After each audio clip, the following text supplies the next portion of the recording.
And the producer says, so we brought you on and we want you to speak your mind. I said, well, that's good because I don't really do anything else. And, excuse me. And the producer says, also, by the way, I'm a producer. I used to be a producer for Jerry Springer. It was at that point I should have had second thoughts about this whole enterprise. But I instead said, okay. And we get out there. They put me on set. And it's me, and there's 3 people next to me, and then there's 3 people on the panel, if I recall correctly. There's 6 people total. So it's me against 6 leftists, which makes it almost fair for them. And they start the debate. And the debate is Caitlyn Jenner just a regular hero or a superhero? Right? Can Caitlyn Jenner actually fly? Does Caitlyn Jenner, should Caitlyn Jenner be given a Medal of Honor, or actually should we reserve an honorary spot in Arlington National Cemetery for his heroism? So the debate starts, and we're having this wonderful comparative discussion about whether Caitlyn Jenner is greater than Moses or even greater than Jesus Christ.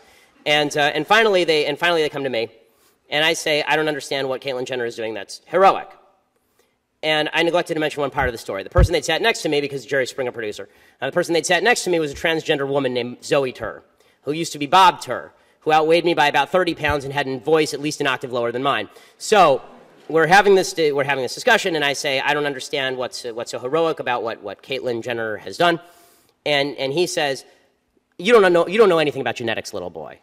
And I said, well, I know enough to know that every cell in Caitlyn Jenner's body has a Y chromosome in it, with, ironically, the exception of some of his sperm cells. And he says, well, you really don't know anything about genetics. He just keeps repeating this, little boy, you don't know anything about genetics. And finally I said, well, what are your genetics, sir? And it was the sir that set him off.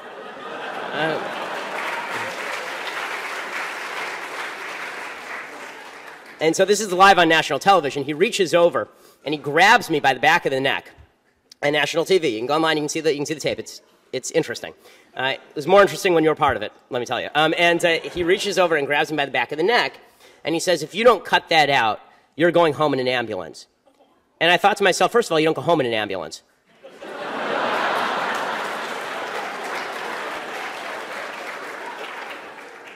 But what I said was, that seems mildly inappropriate for a political conversation. And the point of the story is not that I'm a jackass, okay? I might be, but that's not the point of the story. The point of the story is that the other people on the panel, all of them, universally, didn't say to Zoe Tur, take your hands off that person. You don't get to commit acts of physical violence if you disagree or are offended by something. The universal response of the entire panel was, how dare you say that to Zoe? You knew that you were going to offend Zoe, which is, of course, when I said facts, that's when I said facts don't care about your feelings. And so I said, okay, well, it doesn't matter. I'm not interested in changing the facts of the situation to fit Zoe Tur's feelings. But everybody thought that the violence was justified. They thought it was all okay. It was fine. By the way, the violent threats continued. After that segment, Zoe Tur is walking off and growls at me, I'll see you in the parking lot. And then goes on Twitter a little bit later and threatens to curb stomp me, all of which I have to say I thought was very unladylike behavior.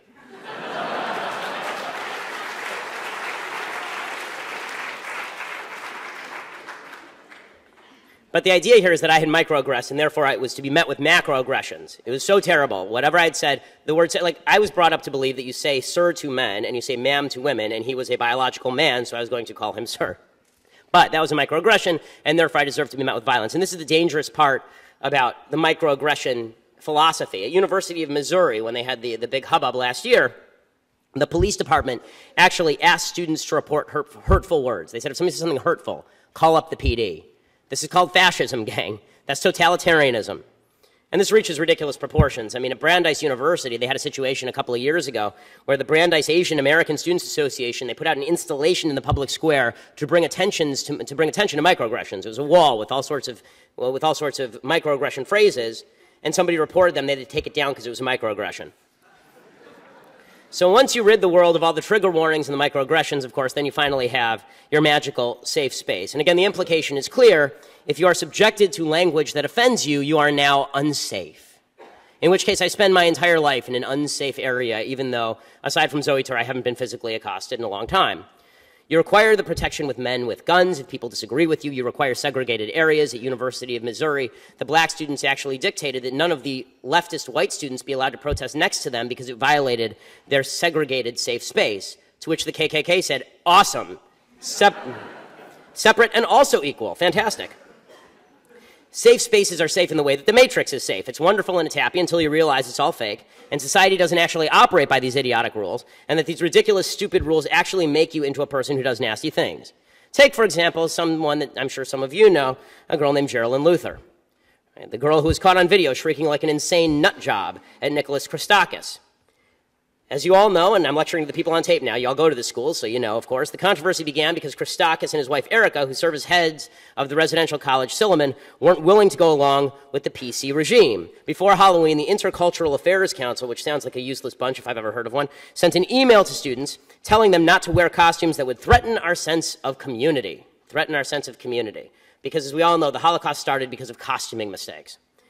This being rather vague, Erica, a professor of developmental psychology, sent out an email asking, have we lost faith in young people's capacity, in your capacity to exercise self-censure through social norming, and also in your capacity to ignore or reject things that trouble you? Well, it turns out you should have lost faith in young people's ability to do any of those things and not be stupid, precious snowflake losers. Over 700 students and faculty and alum signed an open letter whining, in your email you ask students to look away if costumes are offensive, as if the degradation of our cultures and people and the violence that grows out of it is something that we can't ignore. Forgive me, was there a giant Halloween costume pogrom sometime in the recent past at this university? Did I miss it? Did I miss the part where people dressed up in Halloween costumes and then went around killing black folks? Like really, when was this time that the violence that grew out of Halloween costumes was super threatening to minorities on this campus? Seriously, maybe I missed it.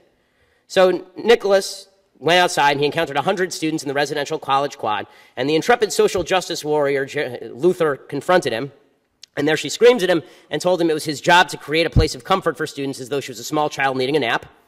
When he said that that was not in fact his job, she decided that screaming at him would be the proper solution, like my 2.5-year-old daughter would do, demanded he apologize, told him to be quiet, called him disgusting, and wailed, "Who the fuck hired you?" It turned out, by the way, she was actually on the search team that brought him to Yale. Nonetheless, the gauntlet had been thrown. 1,000 of you Yale students then joined a march of resistance. You guys are so brave, all you people resisting the, 3 rounds of applause for you folks, so brave, marching against the sexy nurses on Halloween. The students demanded that all the undergraduates take useless ethnic study courses, which are only good for meeting chicks, as I know when I took Jewish studies courses. They also qualify you, by the way, to be a useless ethnic studies professor at some point. They also recommended that there be mental health professionals to join all the cultural centers, which actually might be not such a bad idea. They wanted the title master to be abolished, and they wanted the Christakises to be fired. And the Yale administration, because they're sad and pathetic, they caved. So Dean Holloway, he said that he supported the IAC Halloween costume guidelines. He called them exactly right. They increased the budget for the cultural centers, and they abolished the title master.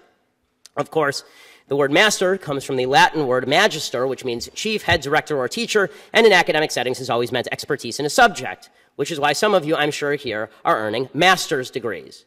I don't think anyone here holds slaves. Show of hands, slaveholders, because you're earning a master's degree. Does a free slave come along with it? I didn't think so. All of this nonsense makes people totally crazy. It just makes them insane. It makes you stupid and emotionally stunted, like Geraldine Luther and the people who agree. You're all being made crazy. Jonathan Haidt is a sociologist, professor of psychology at NYU, and he says the recent collegiate trend of uncovering allegedly racist, sexist, classist, or otherwise discriminatory microaggressions does not incidentally teach students to focus on small or accidental slights. Its purpose is to get students to focus on them and then relabel the people who have made such remarks as aggressors. This is actually the opposite for the psych majors in the room. This is the opposite of one of the only forms of psychology that's ever been known to work at all, which is cognitive behavioral therapy, where you have a chain of thoughts that lead you to be depressed, and your psychologist says maybe you should break those chains of thoughts and maybe determine whether the person actually meant to offend you. Maybe you should think whether this is something worth getting upset about. This vicious cycle creates adults unwilling to face up to reality, determined to blame the world for their problems, convinced that the more they claim offense, the more they deserve from others. It's not just un-American, it's unhealthy, and it makes people evil. Professor Roy Baumeister writes a great book called Evil, Inside Human Violence and Cruelty, and he says that evil springs from idealism that turns to violence, unjustified self-esteem, and hypersensitivity. Does any of this sound familiar? Self-appointed victimhood is really, really dangerous stuff, and that's what all of these terms in the end are all about. And millions of students are learning it each year, which is why a November 2015 Pew poll showed that 40% of millennials, people aged 18 to 34, I'm 32, so we're all in the same group here, believe the government should be able to prevent people from making, quote, statements that are offensive to minority groups. The government should do that. Okay, this would involve repeal of the First Amendment. But that is the logic of a philosophy that prizes protection of feelings above protection of individual rights.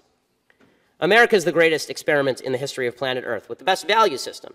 And it's a value system that, unfortunately, the left and the campus left have been trying to destroy now for 3 generations. Nobody is better off in a system of fake diversity, or preaching phantom white privilege, or whining about trigger warnings, or being offended by microaggressions, or retreating to fake safe spaces that don't really exist in the real world. We are all better off when we embrace fundamentally good values, when we share values of responsibility and decency together. So what are some of those common fundamental values we should be teaching? Let's start with the ones embodied in the Constitution: freedom of speech, of religion, of the press, of assembly and petition, and let's add in some basic civic values. Don't have babies without being married. Don't engage in crime. Don't do violence to people who disagree with you. If we're all better to one another, not in terms of being oversensitive or worrying we're all going to offend one another, but in assuming that we probably will at some point offend one another from time to time, and that's okay. We can live together. You don't have to care what I think. I don't have to care what you think. That's the wonderful thing about America. That doesn't mean we should go around insulting everybody, but it does mean we have to respect facts as facts and opinions as opinions and insults as insults, and they're not all the same thing. And then we don't have to shut down debate. We don't have to strong-arm protesters and destroy the country in order to make ourselves feel good. We can actually feel good about what we share together. A constitutional system that prizes individual liberty and individual responsibility, a simple goodness that agrees to disagree about what we do in our own lives, but agrees generally that being a mensch, being a decent human being, is required of everybody. We share not our own truths, this phrase, my truth. There's no such thing as your truth. There's just the truth, and then there's your opinion. We don't share our own truths, but actual factual truths and actual standards. We're all in this together, and we're all going to have to share a country. So let's stop letting the fascist left separate us with buzzwords and tyranny of subjective feelings. If we do that, then finally we'll be able to build what the founders foresaw and what Martin Luther King dreamed of and what generations fought and bled and died to achieve: a society of values rather than races, of commonality rather than polarization, and of truth rather than lies. Thanks so much. Happy to take your questions.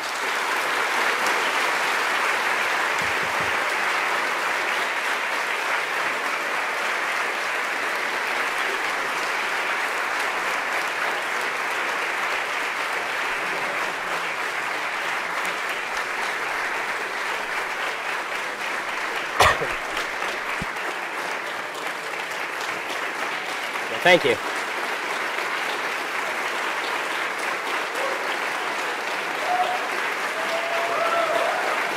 Thanks so much.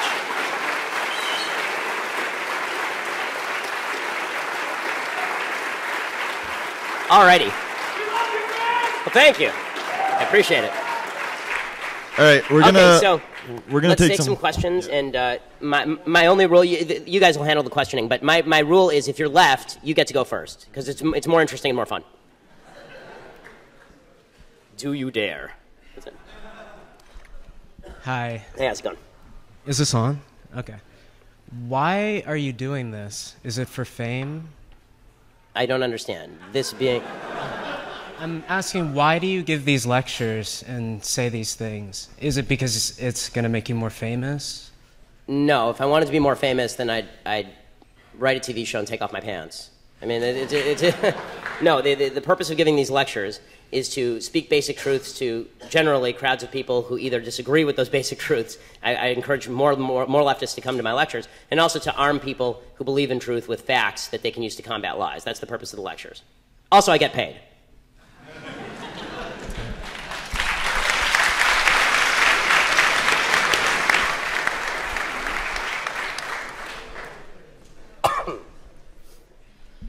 What's going on, Ben? Love your program, love all that stuff. Oh, thank you, I appreciate it. Absolutely. I think as kind of a millennial conservative, constitutional conservative, one of the biggest threats and one of the hardest things to respond to from people on the left is when they talk about the utopia of the Nordic countries, because they are oftentimes armed with a lot of facts in regards to the efficiency of their public programs and things to that effect. So how would you recommend responding to those claims of the utopianism of the Nordic countries? Okay, so the first thing that's important to notice about the Nordic countries is that the Nordic countries are, by and large, extraordinarily ethnically homogenous. So they're not comparable and culturally homogenous as well.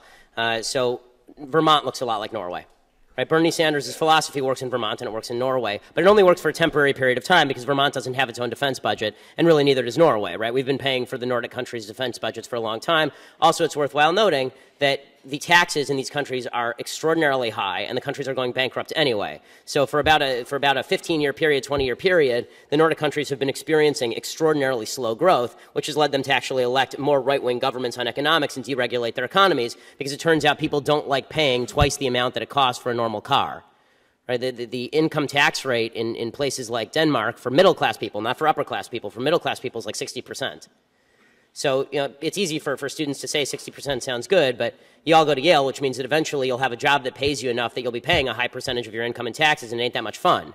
There's a reason that Denmark, all these countries are now turning away from this, and they've been living off the back of America paying for their defense budget for a very long time. So you have the privilege of not having to pay your own defense budget. You also have a group of what can best be described as upper education people who have grown up in Western countries with a particular set of values, and socialism, at least in the Nordic way, not full government ownership of resources, but high redistribution of income, that is capable of lasting for a certain period of time, but even there it collapses.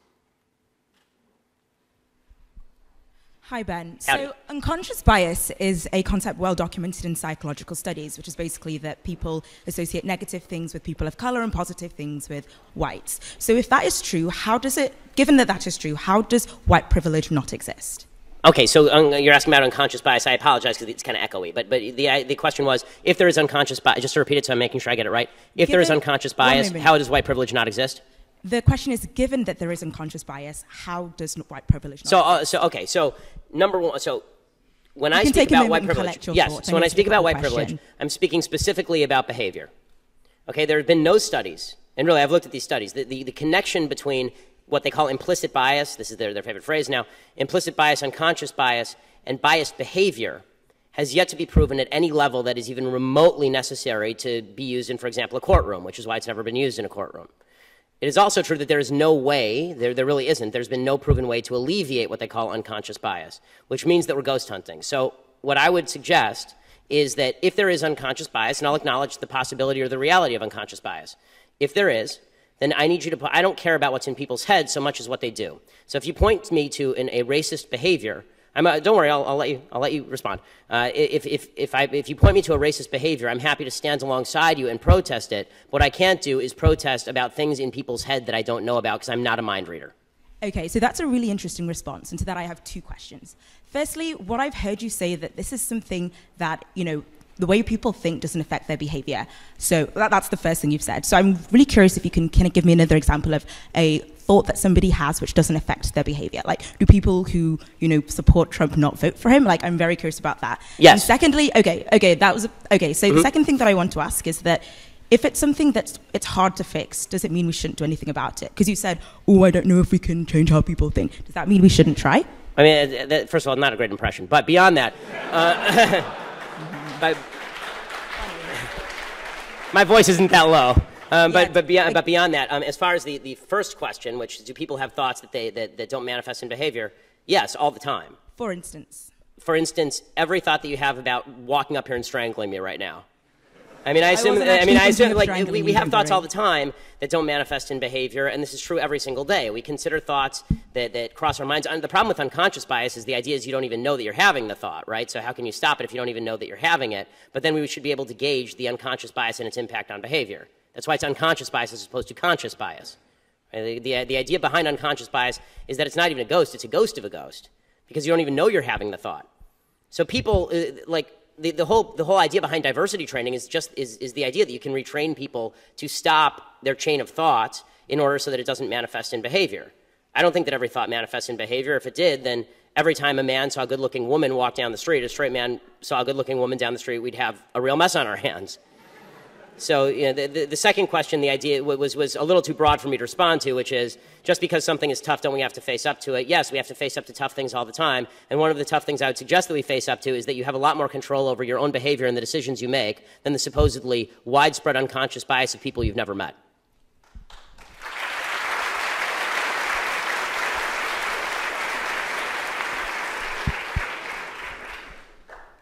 Hi.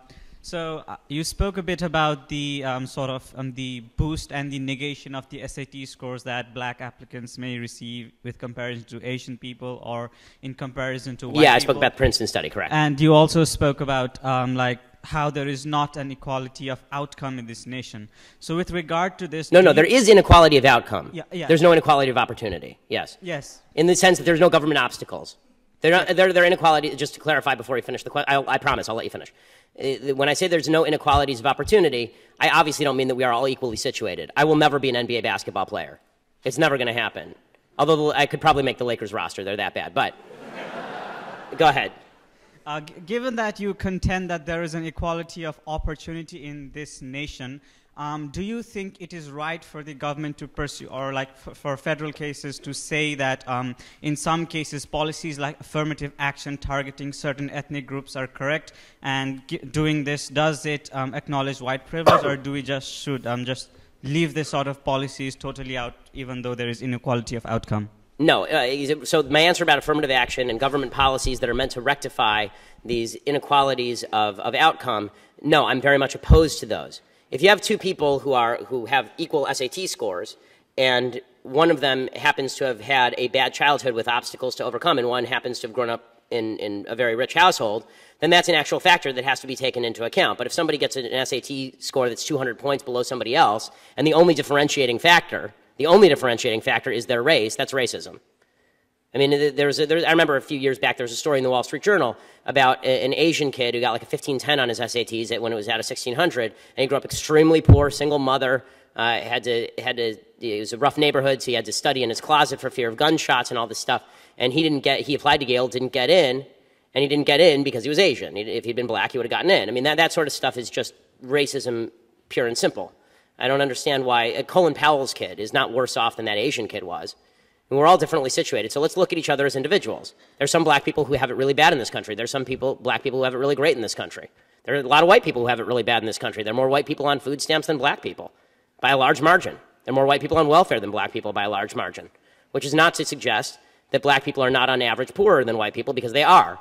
But we're going to be in a much better position to do justice when we stop focusing so much on the perversion that's known as social justice. Social justice stands in direct contravention and opposition to justice. Justice is about you take action, you get what you deserve. Social justice is about you take action, and we may or may not give you what you deserve based on what we think your social group deserves. And that's evil.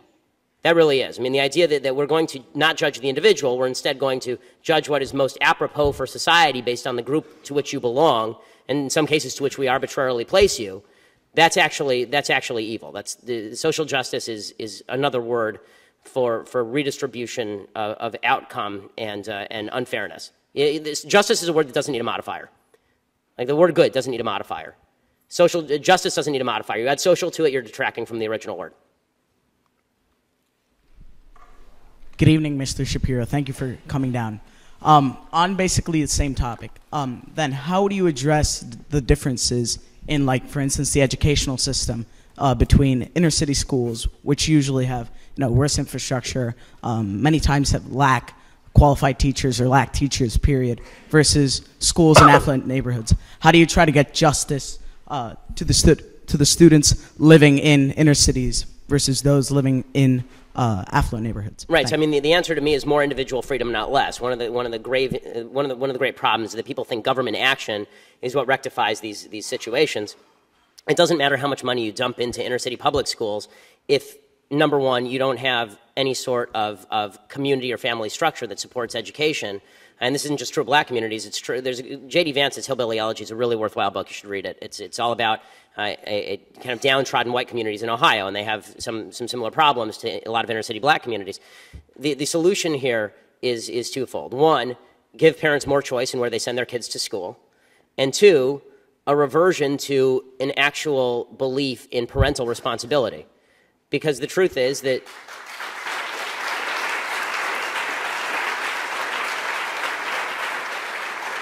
the idea that kids are failing in the inner city because they just have bad teachers isn't true. I mean, if you've ever met the teachers in the inner city, some of them are wonderful.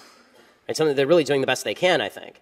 I think the bigger problem that you have is when you have broken families and you have people who are not inculcating the value of education, And when you have people who are saying to young people, and this is true all over the country regardless of race, this is one of my problems with this election, is I think all of the candidates in their own way are basically saying, you're a victim of the society, so individual responsibility no longer devolves to you.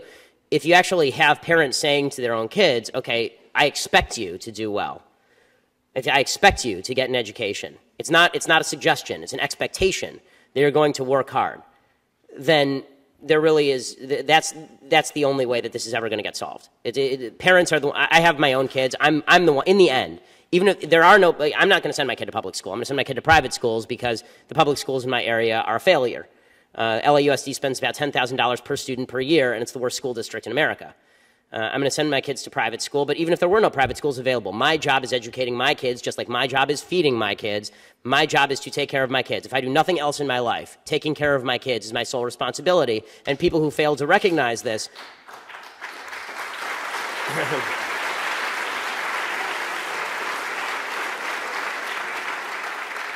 You want to talk about what's the number one problem in America? That's the number one problem in America, is people running away from their responsibility to their kids and to their family members and to their parents. If we all took care of our kids and our family members and our parents, there wouldn't be any need for the government to come in and screw everything up royally like it does.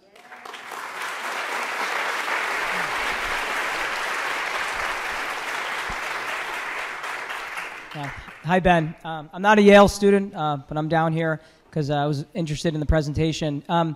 The question I have is related to affirmative action, and it's a topic that I don't think is discussed often. And the topic is such that, you know, me seeing affirmative action at universities and in the workplace, I work for the state of Connecticut where we have an affirmative action department, and some of the hiring is based upon race. And the thing I don't hear discussed is basically the downside of this being that, you know, for myself, anytime I'm looking at people maybe applying for jobs or getting things, or me selecting a physician or a lawyer or something, this question is coming to my mind, and I don't think it's fair for me to have this in my mind, but it's like, well, are they where they are because of some policy like affirmative action? Is that how they got to be where they were, or are they really qualified, whether it's a pilot, a lawyer, anything like that?